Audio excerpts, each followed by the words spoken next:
Magandang araw sa inyo mga chong. Ngayon ay uumpisahan natin ang bagong taon sa pagpupurga dito sa mga alaga nating fatteners dahil mahigit 90 days na ito sila mga chong at nakapag-change feeding na tayo from starter to grower feeds na yung pinapakain natin sa kanila.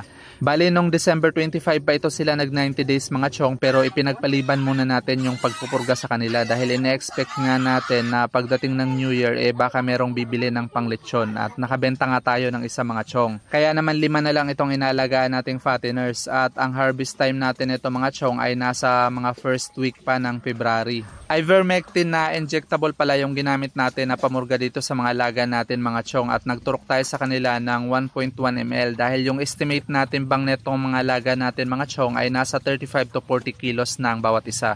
Subcutaneous o sa ilalim lang ng balat yung tamang pamamaraan ng pagtuturok nitong pamurga sa mga alaga natin mga chong. At ginagawa natin yung pagpupurga dito sa mga alaga nating fatteners tuwing nagpapalit po tayo ng pakain sa kanila. Napakahalaga ng pagpupurga sa mga alaga nating fatteners para ma-eliminate natin kaagad yung mga parasites na nakukuha nila dito sa ginagalawan nilang environment dahil hindi naman talaga natin maiiwasan na magkakaroon sila ng parasites mga chong. Nang sa ganun wala silang kahati doon sa mga nutrients na dapat nakukuha nila ng solo doon sa mga kinakain nilang feeds. That's all for today's video mga chong. Thank you for watching and happy farming!